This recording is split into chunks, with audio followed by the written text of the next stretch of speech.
So I'm Vincent, and one of the big things I do in the SCA is recruitment and retention work. This is a class that actually we've taught for, oh gosh, well over 5-6 years now. It's gone through a few variations, and this is just one of many classes that I've taught on recruitment and retention over the years. So we'll kind of go through this. This will be a fairly fast-paced presentation. There's a lot of information. There's a lot that I'm leaving out with this.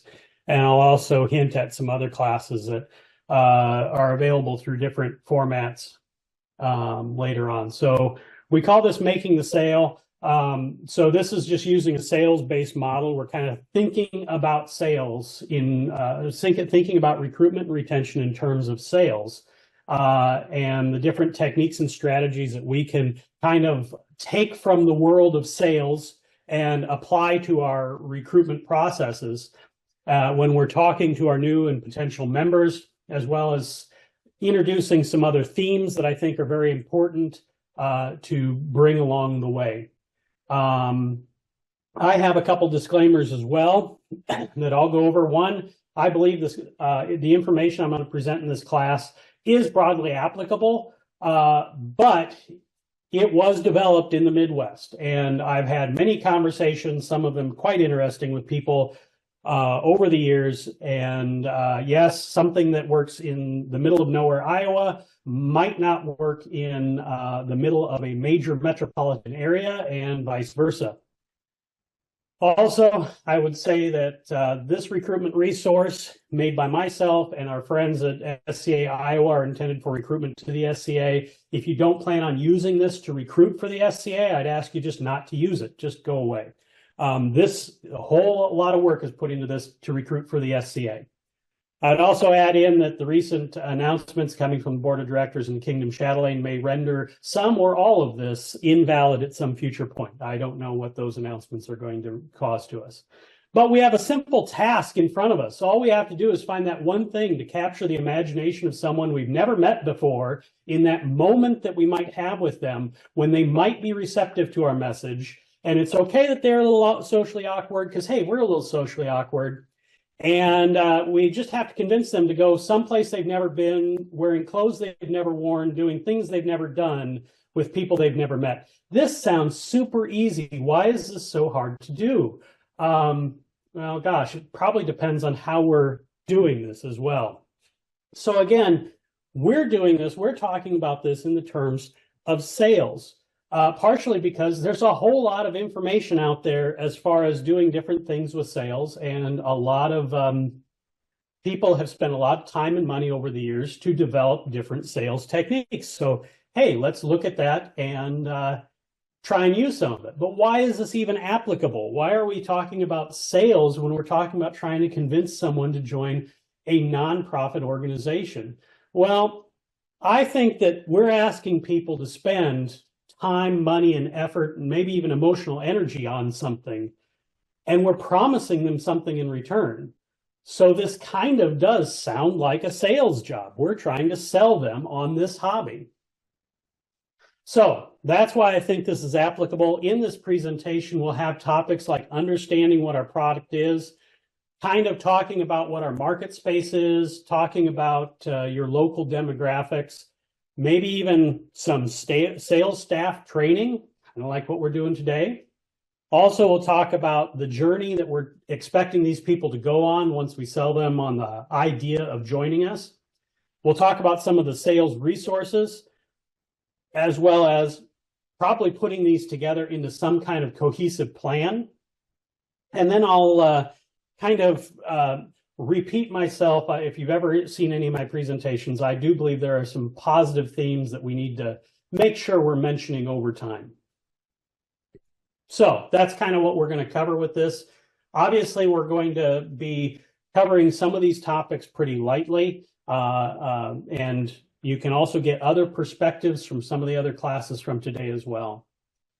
So first off, understanding our product. This is what we're trying to sell to people. And I've spent a lot of years talking to people about recruitment and retention. And one of the things I've noticed is that there are a number of our friends who like to talk to potential members about joining our hobby, But when it comes to describing what the SCA is, a large number of them kind of suck at it. Now, they can be really good at describing their little corner, the part that they do, but they leave out an awful lot, or they don't know how to talk about parts that they aren't necessarily interested in.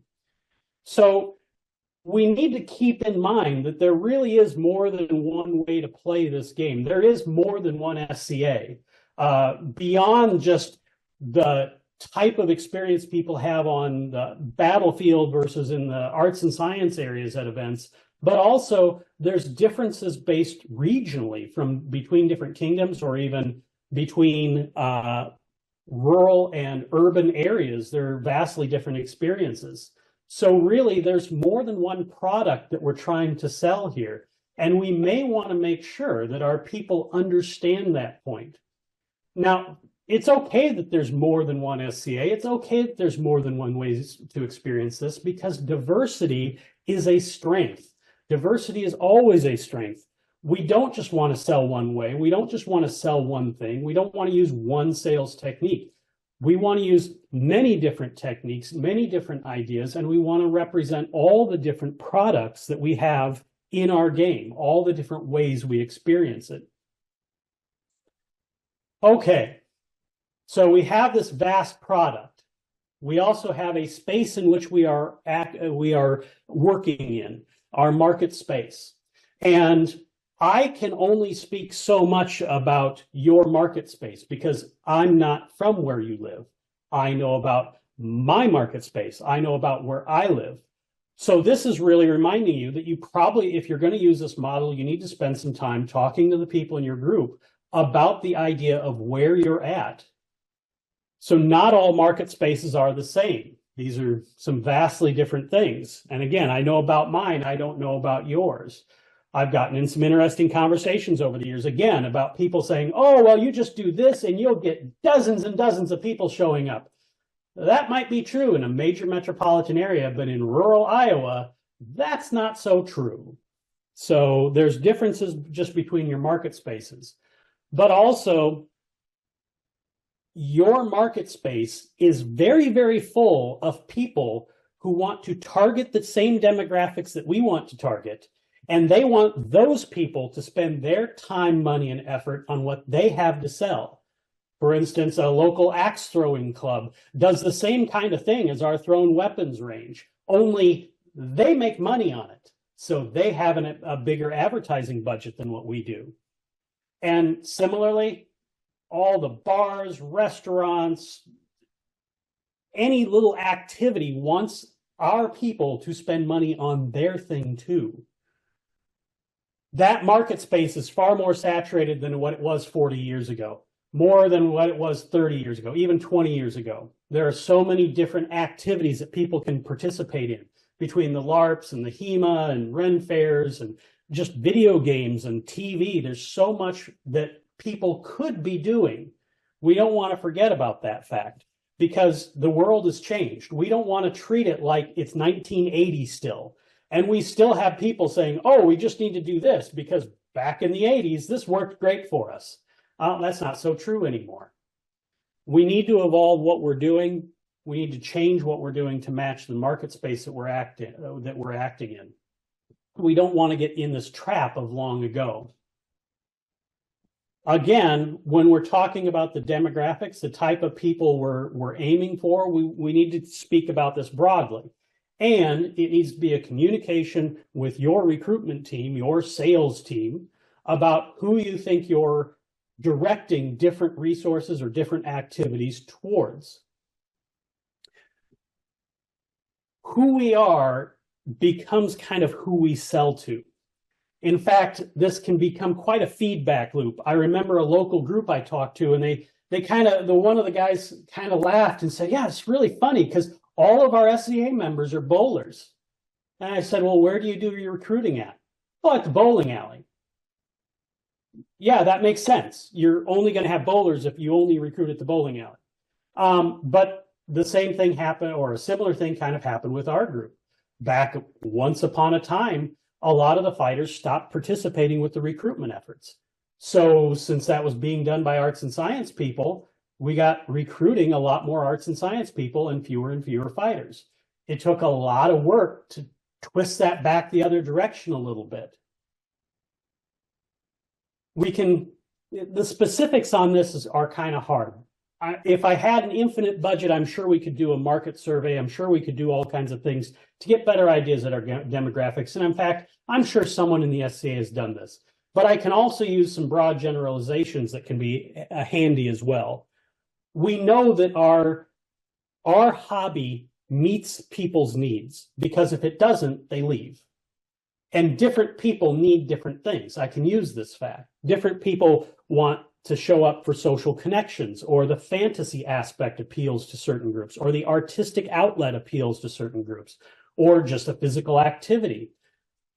Sometimes it's simply the people can volunteer, and the sense of appreciation and the job accomplishments they get from it, because their work kind of sucks, so at least they can come here and be recognized for what they do. Different things are going to appeal to different people. Similarly, we can comment about some of the characteristics with people. We know that some of the people who join us are very well educated, whereas others are more schooled by life. We know that some people have families, but a lot of the people that have the extra time and money to participate don't have families. Some are young, some are older, some are fighters, but most don't fight, most don't participate in the combat recreation. We know that most people like to make things. We know that there's a lot of overlap with interest in role-playing games or sci-fi or fantasy. And once upon a time, we had a very heavy overlap with that social outcast, but that's not so true anymore. Once upon a time, yes, but not now, with the kind of the rise of the geek culture and being a little bit nerdy is a super cool thing. So I don't think that's as much as a usable fact for us these days. But by being able to represent different aspects, we know that we're going to resonate with different groups of people. And this is a useful thing. It's a useful fact to keep in our back pocket when we're looking at things. Again, we know diversity is a strength. We don't want to sell one way because we're not trying to attract just one group of people. We don't want to aim for just one subset of the demographic. We want to be able to attract different kinds of people for the different types of activities that we have. We need to make sure that our sales force understands this idea and how important it is to represent the different ways that people play. Speaking of which, our sales force, this is an important team that we have, and a team that we're spending a day here training up. Obviously, we have some organization to our sales force. We have some sales managers, which are probably a lot of the people that are joining us here today. We have some sales staff, which I wish more of them would join us. And we have support staff, which we don't want to forget about. Really, we're talking about sales managers being the chatelaines or the key recruiters within an area. The sales staff, hopefully, is everybody in our local groups, pitching in when they can and helping out with this process so that we can cast that net as wide as we can. And the support staff are those social media and web people that we need to make sure we're working hand in hand with because of how important those resources are. I do want to make one quick definition because sometimes I'm very specific about how I use words. To me, a chatelaine is someone who has paperwork to fill out and might recruit people. Recruiters don't have paperwork to fill out, but they actually recruit people. We know quite often we'll end up with people who have their office holders, but they don't always do the jobs. And this is unfortunate, but when I'm talking about training and doing things, I'm really more concerned about recruiters. I'm more concerned about the broad group of the populace that we can get in the recruitment mindset. But we do want to offer some training to people because not everybody has that natural way, that those skills to just connect and sell this hobby to people. It's something that I found fairly easy over the years, but others are super, how do you say, awkward about it. And so some training might be useful. If you get nothing else from this presentation, the next couple bits are an easy walk away that you can at least pass on to people. The idea of using a quick elevator pitch and then a longer sales pitch. So to me, the elevator pitch, it's a short, less than 30-second hand speech that I can give people. And I want to practice it in advance. You can practice it in the shower and on the drive to the demo and when you're washing dishes. I want to practice it so that I don't think about it at all when I'm saying it.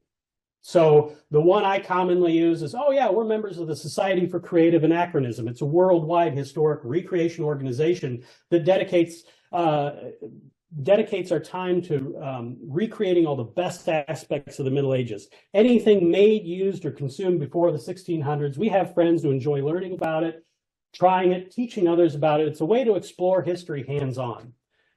I have that speech down because when I'm giving it, I actually am looking at how they're responding to it. I'm looking for the eyes glazing over and going, this person's an idiot. Because at that point, the sales job is done. I can prove this. Those people who catch you on the way out of Costco or in the mall, and they try and sell you that water purifier or whatever, your eyes just glaze over and you walk on by. If the quick sales pitch doesn't work, just stop.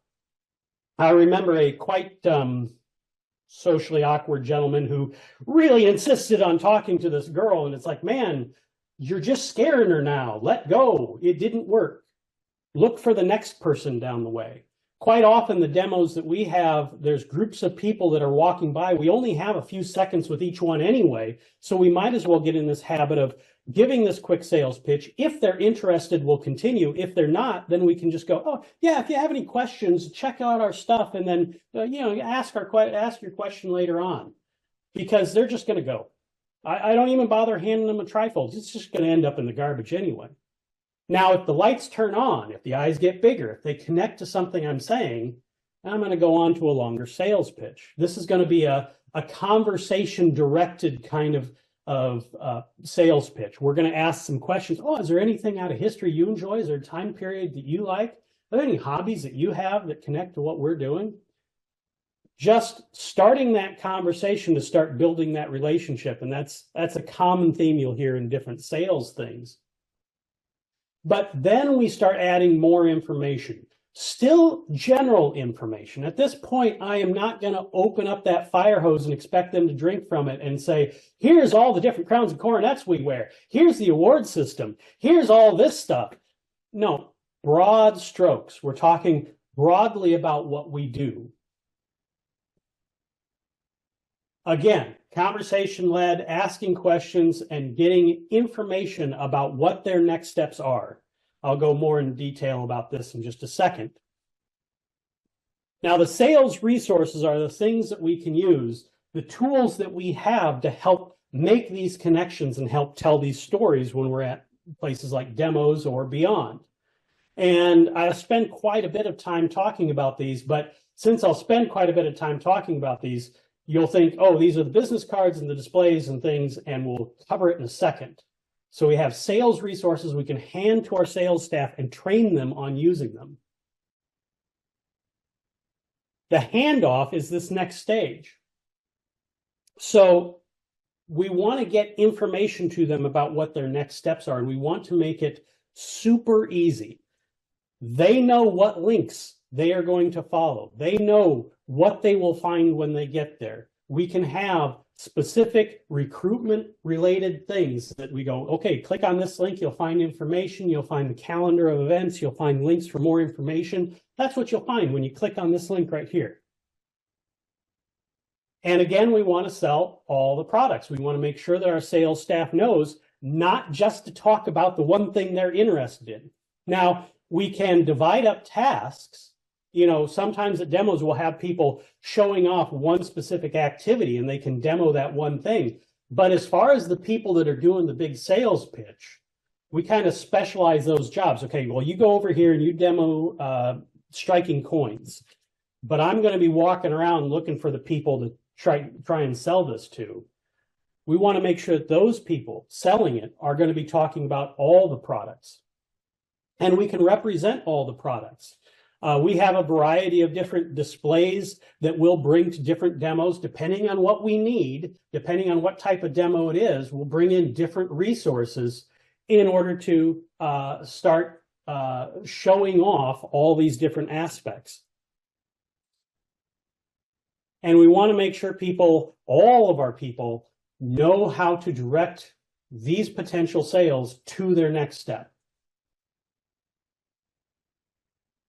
Okay. That was quite a bit. Did a big brain dump there. Did the thing I told you not to do, drink from the fire hose. Well, now we're going to pause. We're going to change directions just slightly. I'm going to talk a little bit about this journey that all of us are on when we're joining the SCA. I did this earlier today with another class we called 5 Stages of Recruitment and Retention. That's a model that we use to improve our understanding of the recruitment and retention process. And it basically says that when we're trying to get people to join us, they are going to change over time. Their relationship to the SCA is going to change. Their needs are going to change. The resources we want to use are going to change depending on where they're at in their journey.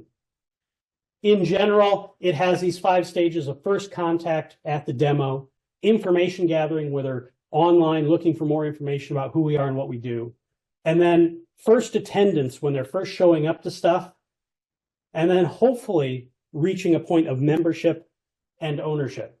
How do I know this works? How do I know this is what people do? Because we all do this. If you hear about a restaurant, oh, there's a new restaurant down the street. Before you go, you're probably going to check it out on your phone. You're going to say, okay, well, here's the menu. Here are the prices. Does it look worth it? Here are the reviews. Here's what people are saying about it. We all do this. Whether it's a restaurant or buying a TV or buying a refrigerator, I bet you're doing it. And so when we're talking about selling the hobby, when we're talking about selling this idea, it's the first 3 stages. It's the first 3 parts of this. Up until step 4, they haven't bought it. Oh, they might show up to a couple of events. They might show up to a few meetings, but they're not really sold on it. They're still just kicking the tires. Now, once something flips in their head and they go, oh, this is me. This is who I am. That's when we have our claws firmly into them. That's when the sale is done. They're members now. Now it becomes retention. So the first part is the recruitment. The second part, the last 2 steps, are retention. Again, if you want to hear more about that, you can look at the other presentation called 5 Stages of Recruitment and Retention. Now, I said I'd get back to it. Recruitment resources, things that we can bring along with us to use at different stages to help sell our product, the resources that we can hand to our new people. When people are first hearing about the SCA, when they don't know much about us, they've never seen us before, they don't really know much about us, then they really need this big picture, broad brush strokes, not digging deep into one specific topic. Now, if they ask about it, then we'll tell them. But in general, we're probably just needing the big picture. So we're talking about demo resources. We're talking about vertical displays to get the images, the things going up, or banners, or signs, or the commercially printed banners, tablecloths, trifold holders, all the things we put into totes and take along with us to demos. I even have a class talking about the demo displays that we use here. Hands-on demos, projects that they can work on. Some of the ones we've used recently have been things like coin stamping or weaving or calligraphy and illumination or mail or sewing or spinning. Even we have even a reproduction of a wood drill from the Mary Rose and just letting kids drill away at a board. It's super cheap and it will entertain the little kids for a little while. Okay, so different things that we can bring along when they're appropriate to have on display.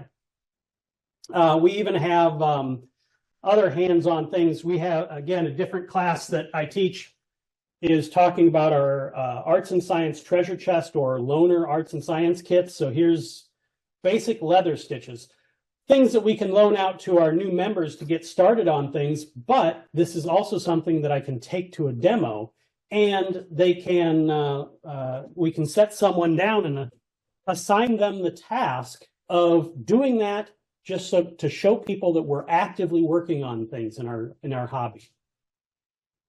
Another very useful one is a demo binder. It's basically just a photo album of different things.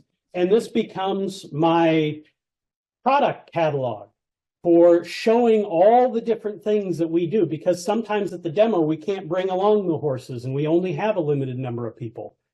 And this one doesn't take batteries, so it's very easy to pull out. I can also use this very easily by setting this over on the table when I'm talking to a different person. So I'm giving the sales pitch over here to somebody. This is now my fly paper that's going to sit across on the table. And if someone else is wandering by, I don't have to interrupt this sales pitch. They might linger for a while looking at that display. It's a super easy thing to put together because it's basically just a photo album.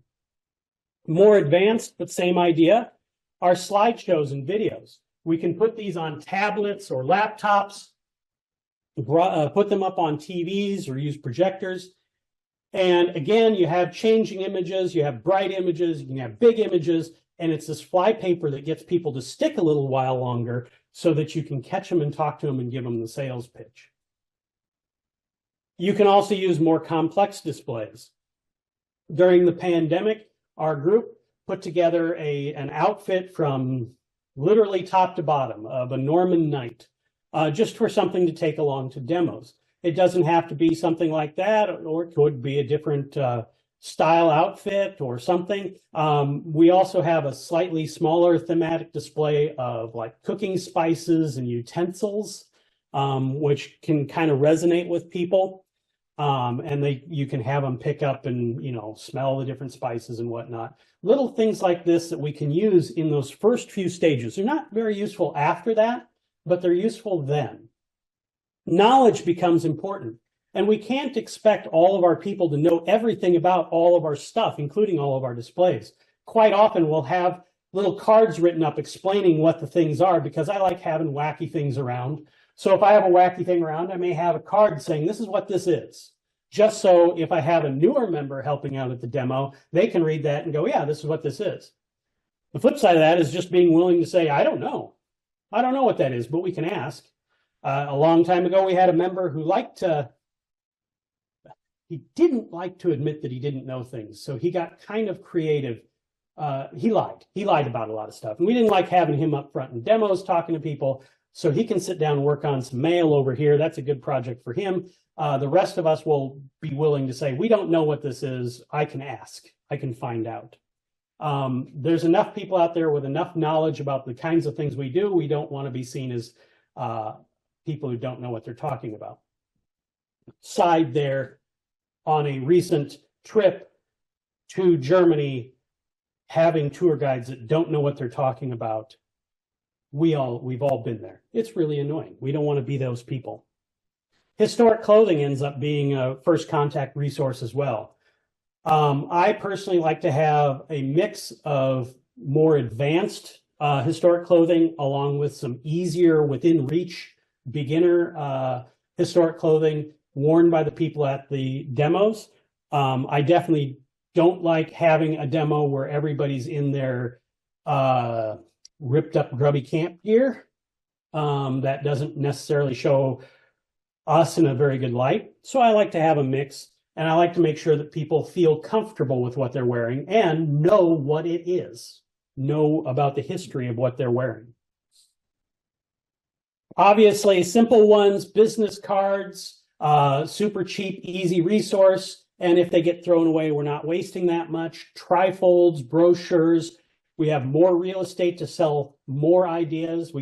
It's a better sales brochure, but I don't want to be one of those people just handing out sales brochures. I've attended enough sales conferences over the years. I know that if you're standing there just handing a trifold to everybody walking through the door, 99% of them are just going to end up in the garbage anyway. And that's a lot of money to just have in the garbage.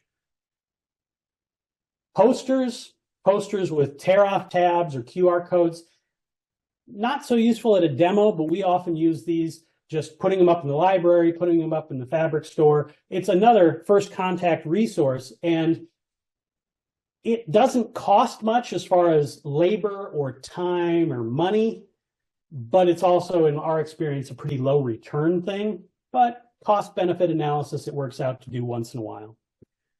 QR codes, on the other hand, I'm a big fan of these, especially if we also put the URL on there as well. And we'll laminate these. We make sure we know they're going to a good web address. We know where they're going, and we can have them around the demo tables. We could have someone wearing one on their belt. We can have someone walking around with them stuck to a binder. We can use them in all sorts of ways. And the convenient thing is that we want the potential member to go to that next resource. So this is an easy way to get them there. And everybody, oh yeah, what about those email sign-up sheets? Again, on that recent trip that we went on, we were told by several places we were at, do not put your email address down on anything. Do not sign anything. If there are people walking around with clipboards, just walk away from them, because there are a lot of scammers doing this. I don't think this is as effective anymore because of these scammers, unfortunately. I'd rather count on giving those people, our potential sales, a way to click on a web address and go somewhere, rather than hoping that they write down legibly enough for us to read an email address. But hey, if it works for you, your group, keep doing it. Now, those were first contact. Those are things we're doing at demos. This first interaction with the people when we give this quick sales pitch. But now, after we give the sales pitch, there's this stage of information gathering. Like I said, if we use that restaurant analogy, that new restaurant analogy, we say, oh, yep, there's a new restaurant in town. I bet you're going to look it up online. I bet before you buy that car, you're going to look up information about it. Before you book that flight somewhere, you're going to look up information about the hotel and the sites that you can see there. I bet you're going to do your research before you really invest in anything. I think that this is a habit that pretty much all of us have these days.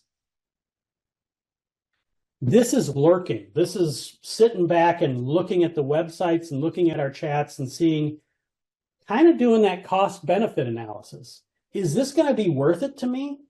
Am I going to get enough out of this to invest my time, money, and effort? But also beyond this, I feel that there's a level of risk assessment that many of our potential members are going to go through at this stage.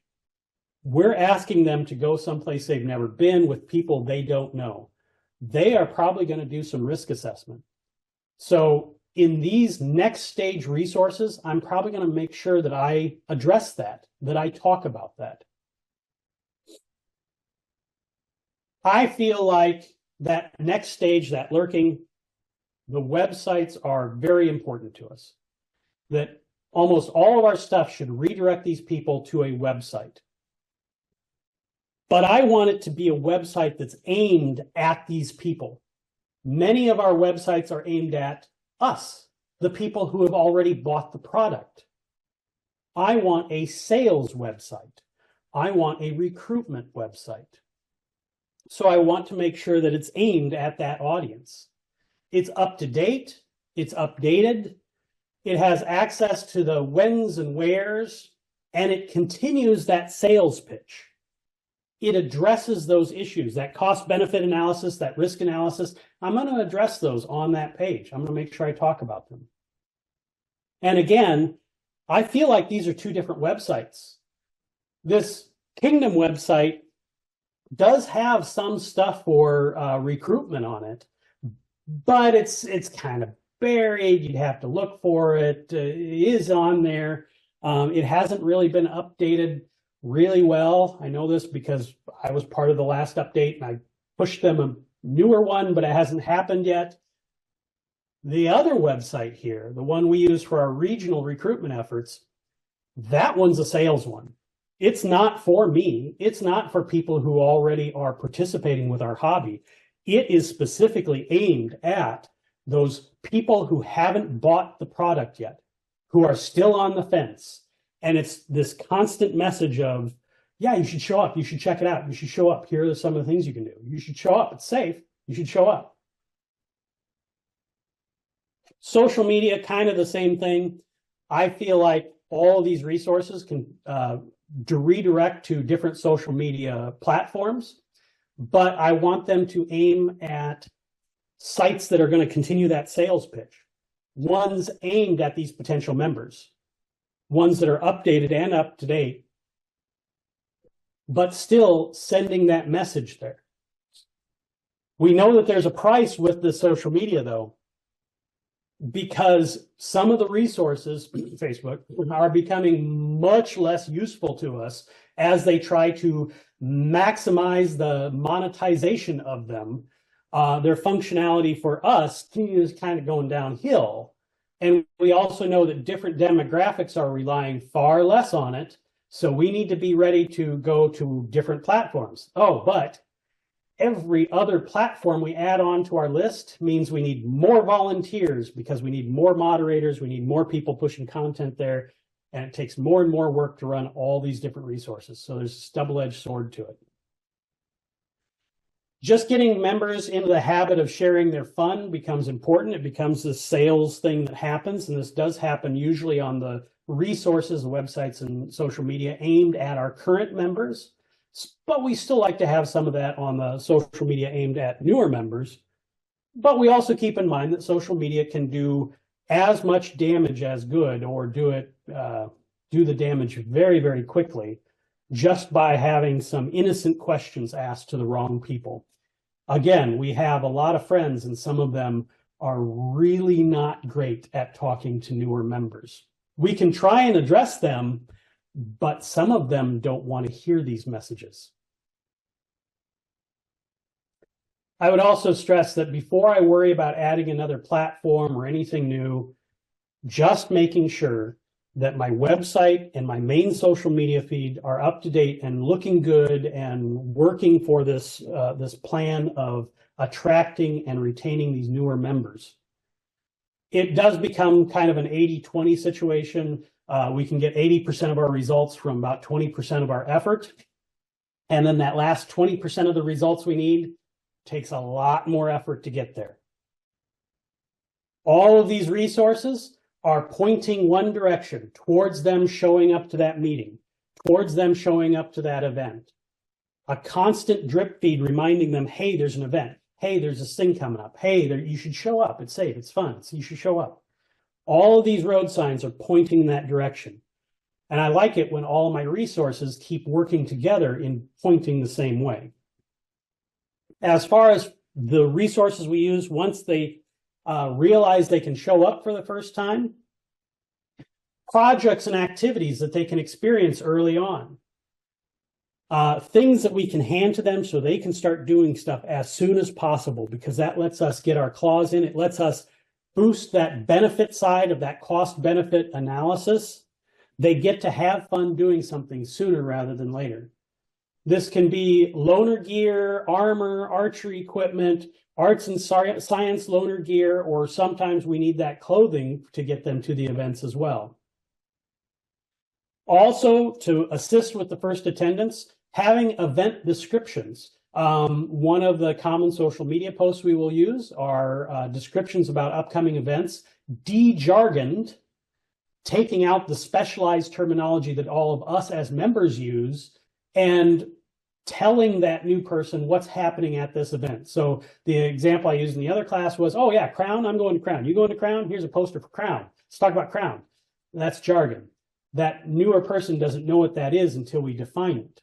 So I can have event descriptions that talk about this without just the jargon. Newcomer handouts that we could have at gate ready for someone to look at and kind of guide them through what's happening that day. And sometimes there's hosts or guides, but that there's different opinions about that. I would rather have a phone number at the gate that one of the gate workers can text and say, hey, there's a new person here, you want to show them around. rather than having one of my shadowlings volunteer to sit at that table all day long and wait for someone new to show up. But that's my personal opinion. Again, we're encouraging them to explore all the different ways. We want them to show up. Yeah, if you came with me, but go talk to them. You showed up today, you rode in my car. Now go talk to those people over there. Find out different ways that people play. And model this improvement over time. Yeah, that person's been working on that clothing for years. You'll get there someday. Don't worry about it right now, because we're all about learning and personal growth over time. I'd also take a second to talk about newcomer opportunities versus newcomer events. I know this is a time where I also disagree with a number of people. So we're having, oh yeah, we'll have this newcomer event. It'll be in February. Okay, so newcomer event in February, and I have someone new show up in March. So they're going to be participating with us for 11 months until the next newcomer event. So they're not really new anymore, so they won't show up. Or we're going to have a newcomer event clear over there. And these new people doing this cost benefit analysis, are they going to drive all that way because they're not really sold on this anyway? I doubt it. Maybe, I'll just float an idea out there. Maybe we get better at talking about what activities at every event we have is more appropriate for newer members. If we just get in this habit of saying, yes, this is appropriate for newer members. If you're new, you should show up to this class. This class is good for new people. If we do that, then all of our events become newcomer events. We can also do resource assessment. So here, different topic, resource assessment. I'm going to assess the resources that I'm looking at, the things I'm using. Do they do what I think they do? Do they do a good job of selling? Am I willing to let go of them? I put a lot of work and effort into that folder. I've put a lot of work and effort into this trifold. Am I willing to say, honestly, it doesn't do what I want?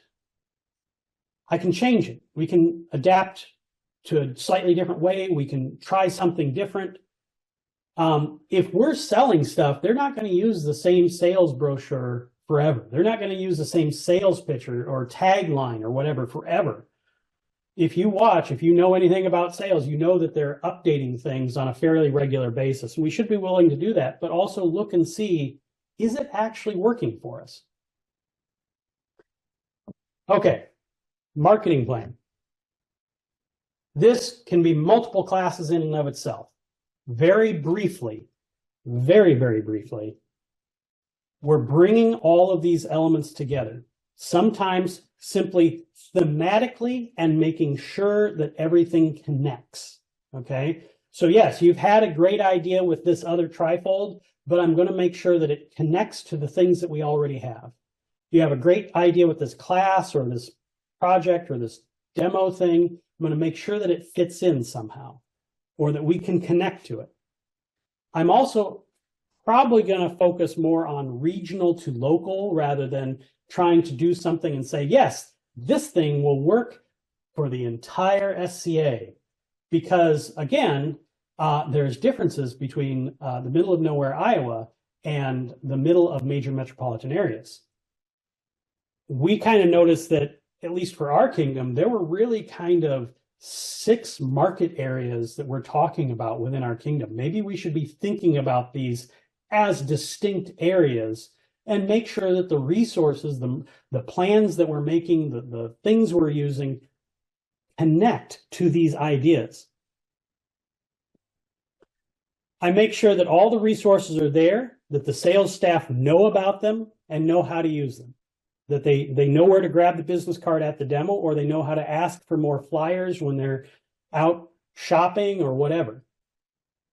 I like to make sure that they look like they belong to the same thing, like getting some graphic designers involved to make things look like they're related so that they connect together. We spent quite a bit of time before we launched our one website, making sure that our business cards looked like they connected to the website, our flyers looked like they connected to the website looked like it connected to the normal members website, kind of trying to connect things together. We want to make sure that our sales staff knows what to tell people about what they're using, knows what to tell people go to this website. We know where to send them for more information. I'm going to hand you this business card. You click on this link. You're going to go find this website, and you're going to find this stuff there. We know what they're going to find when they get there. We know how it's going to encourage them to follow the next step along the way. So I like to make sure everyone kind of knows this is what our big plan is. This is how it's going to connect together. We know vaguely what paths they're going to take. Okay, this person's going to be interested in archery, so they're likely going to click on this link, which refers them to the local archery marshal. So that's going to lead this way. The fighter, it's going to connect to this link. It's going to connect to the fighter marshal. It's going to go this way. And we know that people are going to be ready to message them. They know how to message them. They know how to talk to them when they show up. For a while, we were doing post-demo presentations. So after we'd hold a demo, we would invite people to a live Zoom class just to continue the sales pitch a little bit longer, to bring out things that we couldn't necessarily take with us to the demo, or to give a chance for people to ask questions. It seemed like this was less and less useful over time, so we were willing to let go of it. And instead, we started recording these presentations. And we started linking to these and putting them on our website so that the person could still get the same information. They still got that continued sales pitch, but it was connected in a slightly different way. And again, it's always pushing them towards that next stage. It's always this constant drip feed saying, yes, you should show up. You should keep count. You should show up to the meeting. You should show up to an event. It's always directing them to the next stage along the way. Obviously, the marketing plans can include a lot more, but with this short class that I'm running out of time on, we can't cover it. We could talk about advertising, advertising budgets, and all this kind of stuff. We don't have time for that right here. So instead, I'm going to try and quickly go through some positive themes I always like to hit on.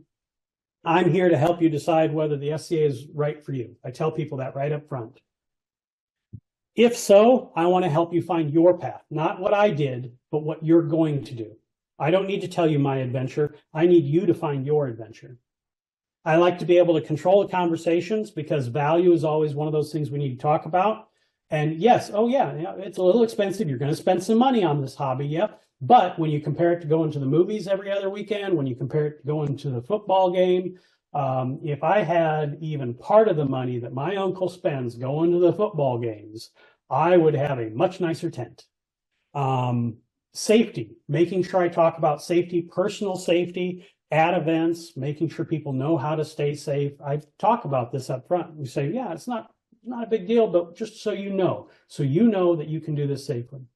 And talking about diversity up front, early on, is what I like to do. Self-paced learning and personal growth, I feel, is an important theme that we can use throughout our recruitment resources, as well as the different forms of diversity, different time periods, different cultures. We all know this as part of the SCA, but different people who join us is important as well. Playing at the level you can. Yep, not everybody can travel to all the foreign wars. You might have to pick, for us, it's usually every other year we can go to a foreign war. You just have to set your limitations and play within reason. And we can talk about this really early on and throughout the process so they don't feel like they have to do more than what they can. And again, stressing the many different ways people play. Again, talking about diversity up front, talking about consent early on, volunteerism, talking about how important it is for people to pull their own weight and help out every once in a while, and staying intrinsically motivated rather than just being motivated by the shiny doobus. It's really important to do things because you like doing them. Okay, at the end of the presentation, I got 1 minute left. Like I said, I have another class called 5 Stages of Recruitment and Retention, which basically expands on part of the presentation I did here. And the flip side of this, the SCA Iowa project is a class that we teach every once in a while where we talk about applying not only the 5 stages of recruitment and retention, but the sales model to a regional recruitment effort for groups in relatively rural areas across Iowa. Just trying to make it easier when we have a limited number of volunteers. I also have classes on the arts and science kits and the demo displays that I use at demos. And I think that is all the links that I have. And that puts me at pretty much 50 minutes, which is what what I was told I had. So a shortened 50-minute presentation on this topic. I know I skipped on a lot of details.